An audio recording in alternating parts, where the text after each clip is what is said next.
So this is a great one. I've been excited about this since you said you'd do it with us. So I'm so grateful to have you in here. But it's great to be with you guys. Like I was just saying before we got started, Seth Goldman is one of the GOATs. One of the guys who's kind of made this thing look easy.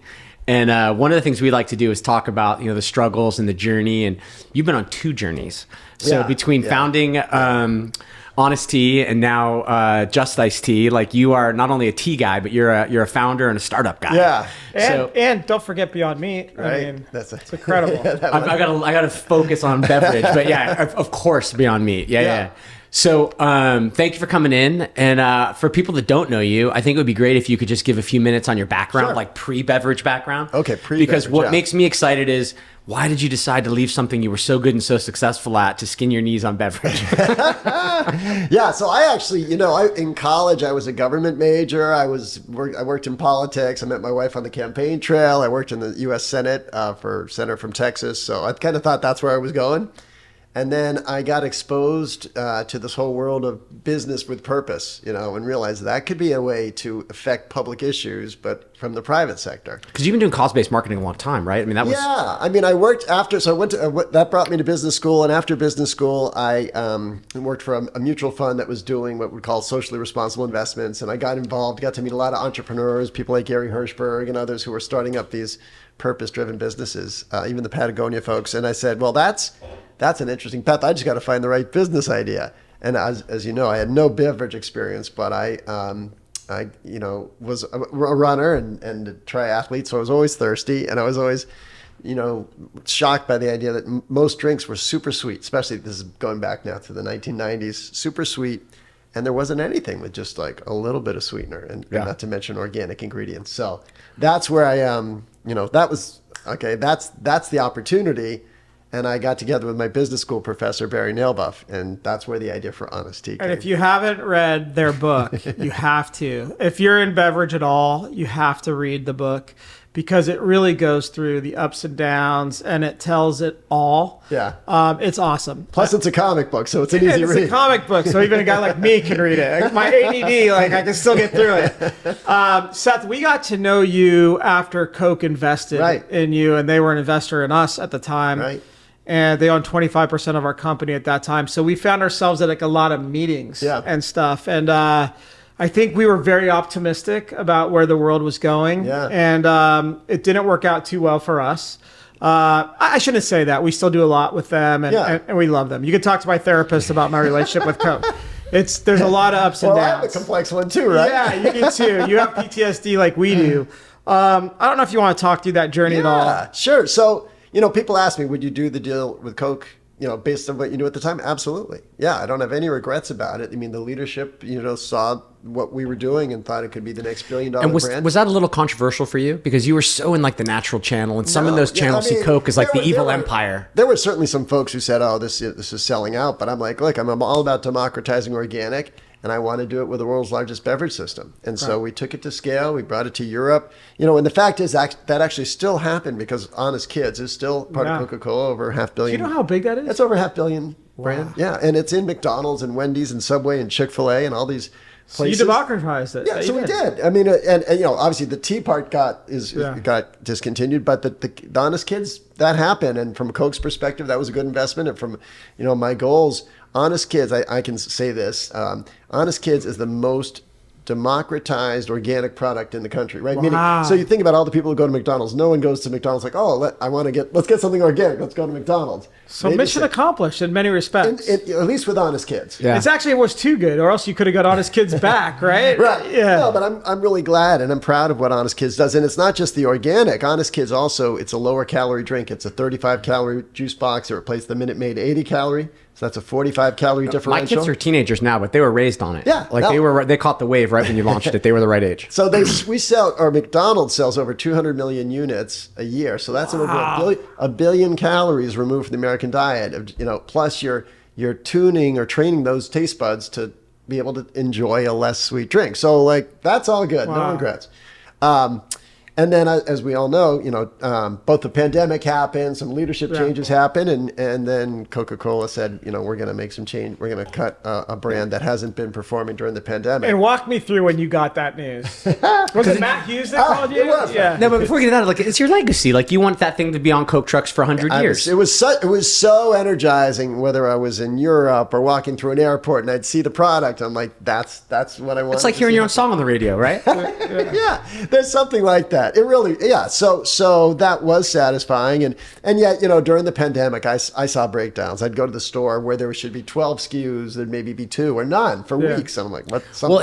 Shocker, but Coke's not good at your core audience either. They don't win at Whole Foods. Yeah, maybe they do now, but not in those days. But the brand was still doing well there, and in fact, what was funny about it was before I got this call. I had been in a new Whole Foods opening, and we still had over 10 linear feet on the shelf. I'm like, at least in the core channel, this is still a relevant brand. It's still, something that works. And so, I got a text message over the weekend. No, the text message was, would you be available for a call with senior management? No. Oh, God, okay. Seth, right on. I thought they broke up with you over text. No. In fact, what's funny is one of your conferences I ran and someone said, we were debating. Someone said, you really got to fly up and tell Seth in person, which I said, that was fun. No, they didn't. So I got a call, or I was part of a call that, the day it was going to be announced. But they told me, they gave me the courtesy of informing me beforehand. And then I put out a LinkedIn post. And so that didn't give you a long time to digest it. I know, but I kind of had a feeling, and I just I was catching a vibe because of what I was seeing in the store. But what surprised me, so they told me it was going to, Honest Kids is thriving. We're going to keep investing in that, but Honest Tea is going to be discontinued. So my first question is, well, what's going to happen to the Honest brand? And I said, well, because we're keeping kids, it's not available. We're not, So then I'm just going back to, I said, well, what about? Okay, it's coming off the Coke trucks, but what about all the natural channel where I've just seen this 10 linear views? No, we're walking. And are you running the contract through your mind? What are my options? What do we bake in? That's the funny thing. There was nothing. There was no non-compete. There was nothing restraining me. So, wow. so to go to my feelings about Coca-Cola, on the one hand, for the week, I was just shocked and sad, and as were everybody. But the week after, we're like, wait a minute, this is an incredible business opportunity we've just been handed. Yeah. So you made the decision that quick.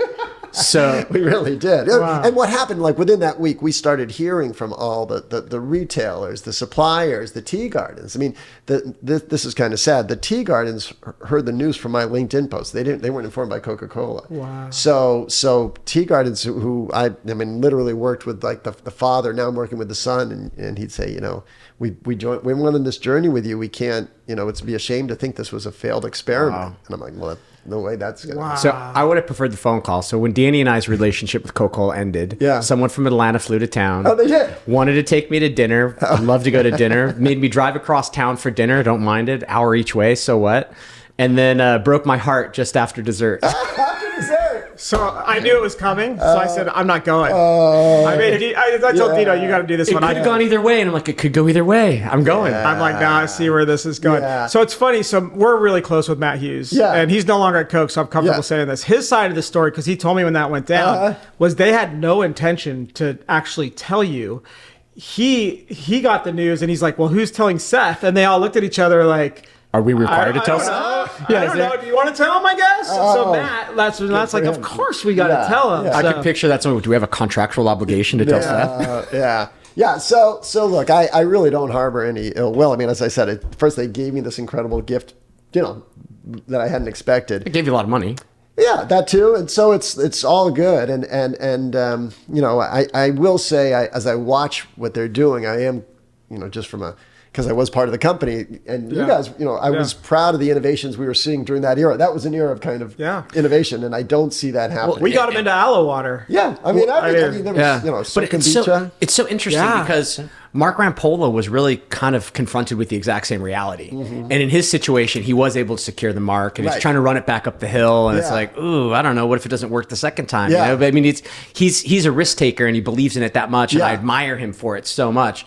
Your choice was different, but it allowed you a clean start, a fresh start. Yeah, exactly. And that was actually, at the time, while I probably would have wanted Honest, that was really freeing in a way that it's starting from scratch, but with Well, because you got this opportunity, and like there was things I would have done differently. Yeah, like exactly. Honest Tea had so much success, but I'm sure there were things you wanted to do differently, and now you got a chance. And you've told me this is going much faster than Honest did. Oh, yeah. Because now he knows where the bodies are buried. The Learning curve's flatter. Yeah. So the best news we got. So when they told me, they were discontinuing Honest Tea, but we're keeping Peace Tea and we're keeping, Gold Peak, and we just got the market data this week that now Just Iced Tea is larger in grocery than Peace Tea. This week, right now. Yeah. Wow. Wait. I don't know if the audience heard that. Just Iced Tea is bigger than Peace Tea. Yeah, which is on the grocery trucks channel. Yeah. all over the place.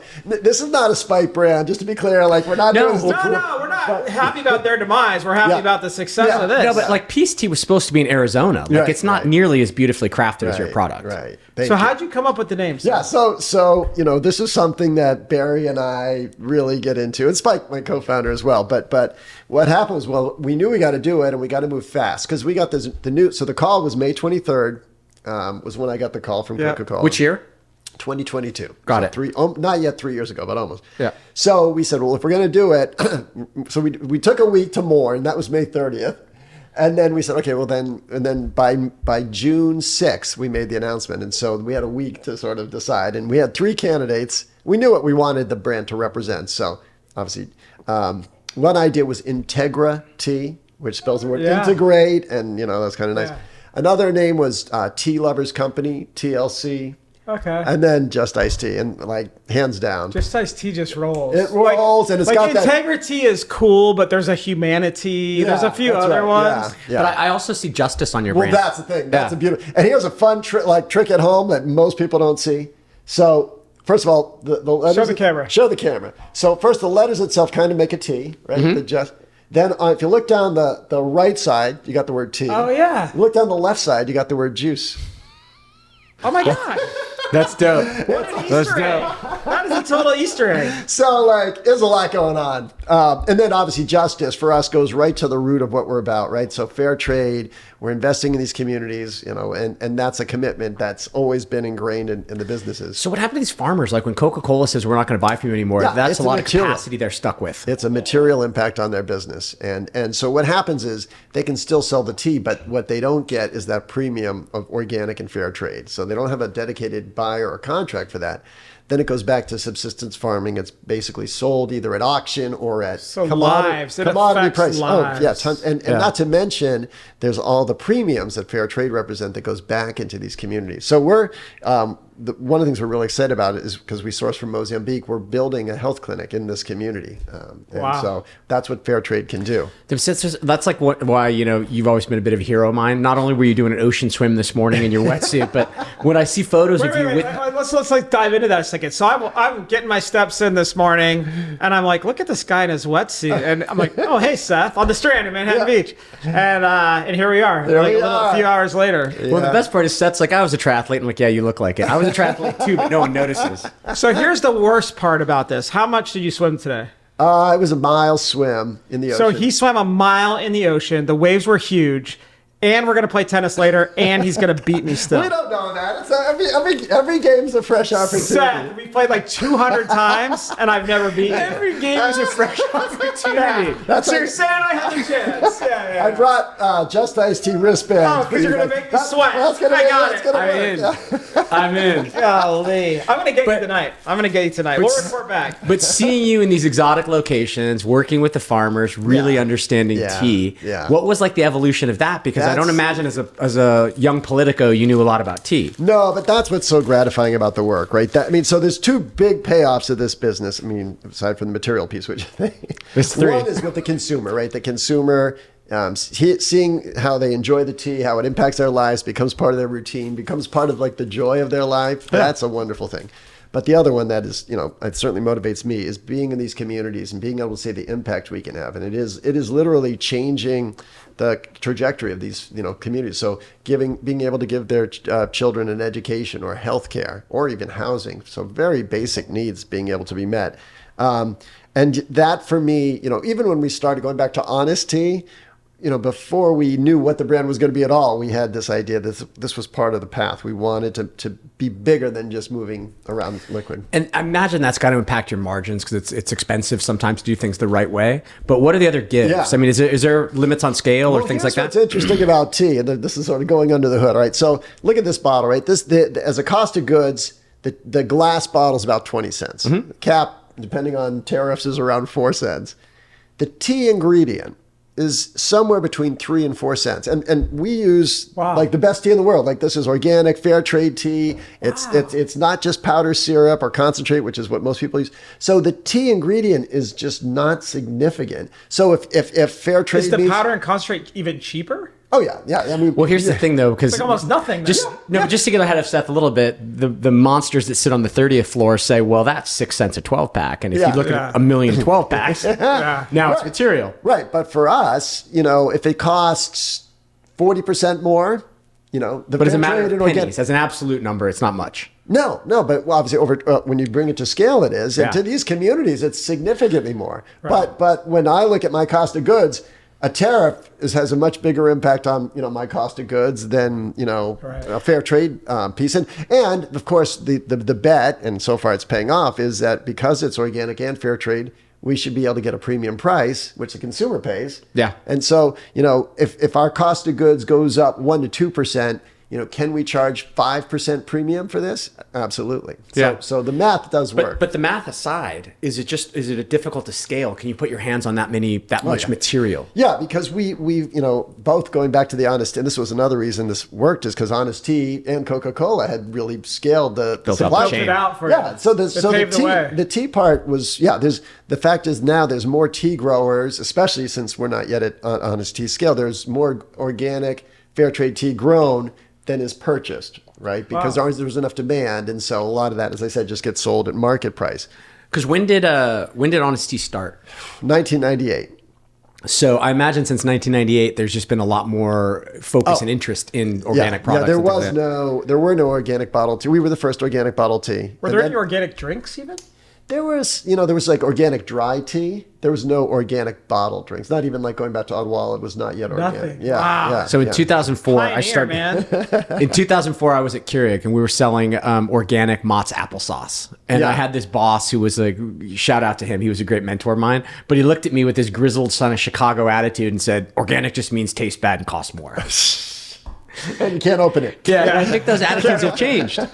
Oh yeah, it's really evolved, and so now organic really becomes a proxy for obviously environmentally friendly, but also healthier, cleaner ingredients, and especially with tea, it totally makes sense. I'm not as convinced organic. Well, like organic beer, for example. I don't know how much of a market because it's not a health occasion. But if you're drinking tea, you're looking for a clean ingredient, and so. It's just all of the things we do make sense, and then fair trade, because tea is one of the world's cheapest ingredients, as I've said. So you're buying a product that costs pennies a bottle. To spend more on fair trade just doesn't increase the cost that much. Wow. So tell us about the momentum. Yeah. So it's been really fun. I mean, we got started in the natural channel, going back to the Honest Tea playbook. But not Whole Foods this time. Oh yeah, Whole Foods and Sprouts. But you didn't start with Whole Foods. Well, that was on that. Yeah, we started conversations with our core people, Sprouts and Whole Foods. Sprouts jumped on it right away, and that's just been the pattern. I mean, consistently, they're the first to market with our innovations, which we love. Jack Sinclair is such a strong leader, man. That guy wants his team to be first to market. And it makes a real torpedoes. Difference. It makes a real difference. And by the way, they'll be the first with the peppermint as well. So. No, it's great to see that kind of commitment to innovation because that's what we're about. Yep. So we got to market in the natural channel and quickly became the best-selling tea in the natural channel.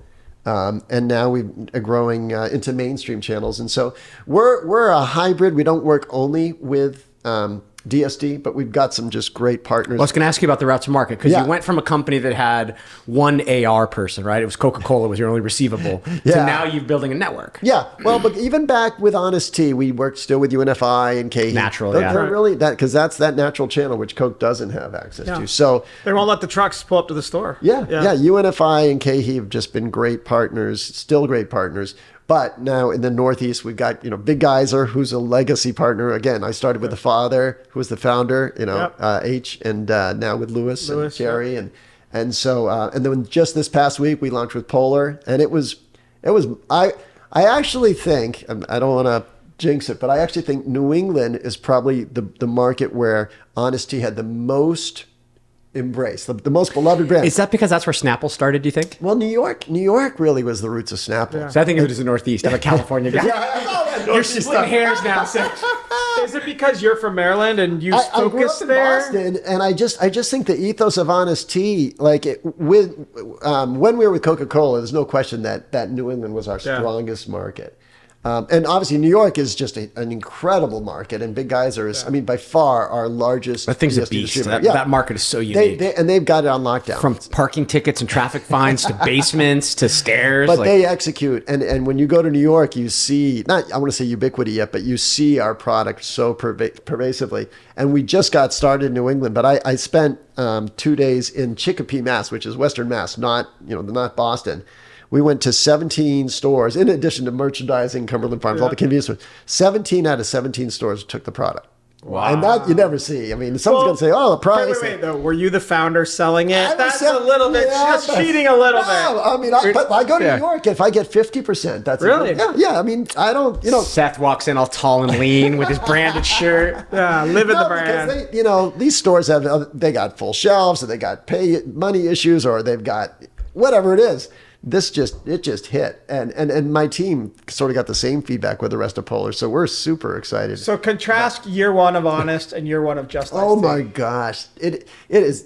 You can't. They're like one's on the moon, one's on. Is there any numbers you could give us? Yeah. So Honest Tea first year, $250,000 in sales. Revenue. Yeah, in revenue. Yeah, that was, and we got started a little late. So the real contrast would be our first full year with Honest Tea. We did $1.1 million. It was pretty good, actually. Pretty good, but it was all natural channel, and it was, and by the way, a lot of fly-by-night distributors who didn't pay. Yeah. So this one, first year in business, we did about $4 million in sales. This was sort of when but really I guess that was 22. Like 16x. The first year, really 2023 was our first full year at it, because we started halfway through. So that was 16 million. We did 16 million. And that was Geyser, going full throttle, UNFI, but not a lot of huge traditional customers yet. No, exactly. 16. Yeah. And holy cow, But what's interesting to me is, so it's your second time, so the value chain's figured out, you understand the business dynamics. But the first time with Honest Tea, tell me about how you go from sort of nights and weekends to I'm going to quit my job. Yeah. And, I remember hearing stories weren't you making it in your kitchen, in the early days? The prototypes we made. The R&D lab was your kitchen, right? Totally. Yeah, for sure. Yeah. And we just I was hoofing it. I was doing a lot of delivery in the DC area. We were going direct to Whole Foods in their warehouse in Maryland. So we didn't really have distributors in that first year. This time we just, again, I called Lewis from Big Geyser, and he teased me now. He says, he says, the stupidest question you ever asked me, would I take your brand? I'm like, of course, and so we just got started with them right away. And so skipping that not only is effective to market, but you skip all the issues with not getting paid. And, in New York, what took us about 4 or 5 years to grow to Big, we started with Gourmet Guru, we started with Boylan's, and eventually it became Big Geyser. But so 2023, 16 million. 2024? We did 23.8 million. Holy moly. Yeah. So we're looking for over 30 this year, and I think we got that. So now we are getting the national customers. So we got Target. We're just launched with this week. We're announcing CVS, 1,700 stores. We're doing a test with 7-Eleven in the Mid-Atlantic, 1,700 with stores. With the cans or the bottles at 7-Eleven? 7-Eleven's glass. Glass. Yeah. Okay. And then Walmart. We're doing 500 stores in the Northeast. So we're going to get some bigger opportunities. We're doing some Costco road shows. Yeah. Those are fun. Hey, put on your hairnet. Or the roadkill, as it says. Put your hairnet on. It's part of what you got to do it helps us figure out what's the right You product. learn so much about your brand and road shows. You get instant feedback from the Costco members. Oh, they love to give feedback. Yeah, they're not shy. That's great. That's part of what you get out of it. Yeah, that's that for real. How many of the band is back together? How many people took the journey with you again? So we're at about 32 people, and about 10 of us were Honest Tea vets. So enough to know the wiring, a lot of institutional knowledge. Yeah, all the natural channel salespeople. and some people from Coca-Cola who worked with me there. Okay. People like Cindy Ireland. Yep. Cindy's great. But then we also got to bring in fresh thinking. So all the marketing is our new people who have social media experience or different field marketing experience. And then some of the tools are different. Yeah. But then on the ops side, I've just got some great people who have the relationships and know. So that's one reason we were able to move so quickly is we had already had trust intact, right? So whether it's Zuckerman Honickman, we worked with them again, the bottling plants that we'd worked with, the tea suppliers. So, as a fast growing business, occasionally we need to ask for extended terms. And I call Michael Zuckerman, and I had talked with Ben Zuckerman, and I call him in March. I say, you know what time of year it is? I used to get your dad, sometimes we'll get asked for some extended terms. And he says, you always paid? Seth, you are frugal. I'll never forget when I first met you, everybody would say, these honest people, when they travel, they share hotel rooms. They walk everywhere. No, they share hotel rooms. They share hotel rooms. Yeah. And I'm like, no. And is that by the way, illegal? At Best Western, too. At Best Western. But I think Coke maybe stopped that, right? No, we kept it going for a Coke with a little bit. But it's a bit of an HR problem. These days, it's an HR thing. So my board, with Just Iced Tea. Did you even consider it with Just Iced Tea? Oh, I started with it. And they're like, did? yeah. It's culture. 2025. It worked. It worked. And you got to be frugal. Like you just, the money, there are so many ways. I don't know. Sharing a room with Seth Schaefer. I don't know, man. I don't know. I would share Spike, my co-founder But Spike. it's not just that. Like, people talk about the couch you had in your first office. Like, I've heard the story about the couch 20 times. Like, did you really get the couch off of the sidewalk? Oh, well, the whole. No, my desk is still. We call dumpster diving. But yeah, I mean it's. We'd rather spend it on the ingredients and get it right. We'd rather have some money to spend. The movie business. Put the money on screen, Seth. We'd also rather stay in business, right? I mean, you guys know and you see how many conservation of capital that just go. And you go to Expo West and they got a huge booth, but are they there the next year or the year after that? No, I mean, I look at founders. I'm like, every dollar you save is $1.50 you don't have to raise. It's so true. And so I really try to ingrain that in our team. And I don't try to scare them, but I say, look, here's a company that just went out of business like that, and or some folks who got laid off. Like, guys, I don't want to do that. So well, how's it going this time? Because now you're a guy with pedigree. Now you're a guy with track record. I imagine raising money this time was a lot easier than the first time. It is, and I don't take that for granted. But I also, we've been really fortunate. We've got just great investors, folks who are, whether it's S2G Ventures, Collaborative. Anybody re-up from the first time? Yeah, oh yeah. Are you going to their thing in Chicago next week? I'm not able to go just because we got our board meeting coming up. Okay, so, I'm going to hit that. I'm just getting to know those guys. Yeah, they're great. Yeah. I mean, I worked with them. They were in Beyond Meat. So I have a lot of these relationships are multi-layered. Right. Collaborative Fund is another great one that came in. And then some of the Honest Tea board members, one of the... so you're bringing in money, professional money from the start. No friends, family, and fools in this one. Yeah, well, so keep in mind, what's interesting about this business is technically it was started in 2021. So before, because we had a business called Eat the Change, we were selling these snacks. So that was angel money. So let's talk about that a second. Yeah. So I'm playing tennis with Seth, and he's like, you just started Just Iced Tea, and you're like, hey, we're also doing these, and you gave me some like carrots or something. Are you still doing those? No, that's how he's winning. He's slowing you down. No, so we started because when I started the company, Eat the Change, Honest Tea was still thriving. It was pre-pandemic. It was doing its thing. So I'm like, well, I want to build something about planet-friendly food. And we picked snacks that had a lighter environmental footprint and were nutritionally better. So we did a mushroom jerky, which was okay. But those carrot snacks were really innovative. It was a way to replace fruit snacks in a lunchbox. And fruit snacks are just super sugar. I think I would have liked them if you didn't tell me they were carrot snacks. Yeah. Because they tasted really good. They taste really good. You lost me at carrot. It was such a creative idea. So they taste really good. I'll blame it. Maybe we didn't market it right, but these were real carrots. What Spike did, you soak them in fruit juice, then you dehydrate them, and they take this chewy texture. You can flavor them. But so we were selling those, and they were doing okay. But it was totally building a category from scratch. Then all of a sudden we get handed this tea business that just takes off like a rocket. The margins make sense. The growth is there. And I'm like, So you're just a tea business now. Just tea. Was I love just the iced tea. Yeah. Was there any conversation about going back into politics? Because everybody I knew in your orbit after you exited was like, Seth's going to run for office. Seth's going to run for office. Funny. I did. I went through this reflection and sort of was like, well, which path do I take? And I did, was thinking, maybe running for office in Maryland. But I'm happy with the path I took, and I'm very happy with my friend Wes Moore, who's the governor in Maryland, is doing a great job, and I think someone who's got national potential. So I'm at this point not in politics. One of the funny things is, as we speak here tomorrow, my college roommate is about to be elected Prime Minister of Canada. Wow! Mark Carney was my sophomore roommate. We shared a bunk bed. Because I was going to try and get you to run for governor of California.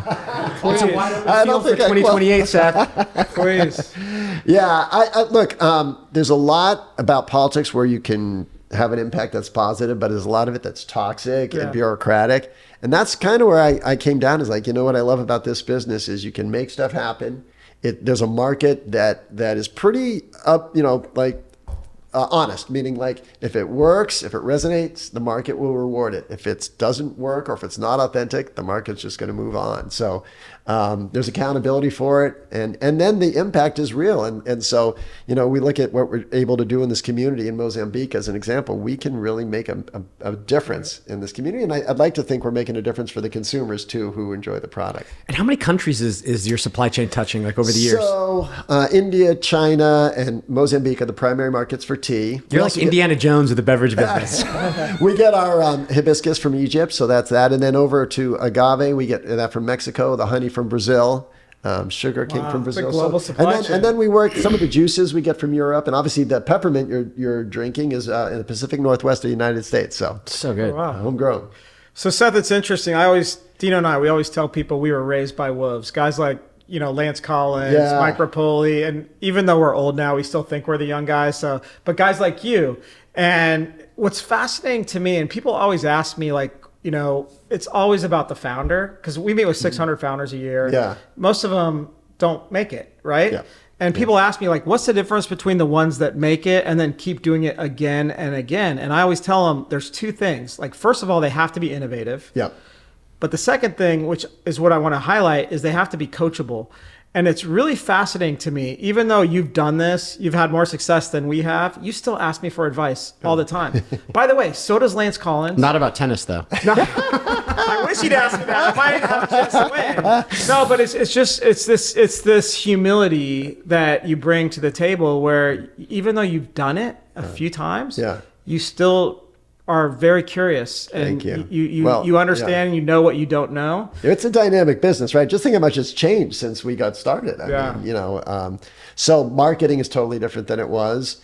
The players, think how much that has shifted. So, and you guys are, so connected to the whole ecosystem, and you have conversations with folks I've never met, but who are really important and influential. So yeah, you've got to be a lifelong learner, and just got to, I think, certainly the thing I see when I think about Lance and Rapoli is you got to have a passion and a hunger for doing this that is more than just the money. Yeah.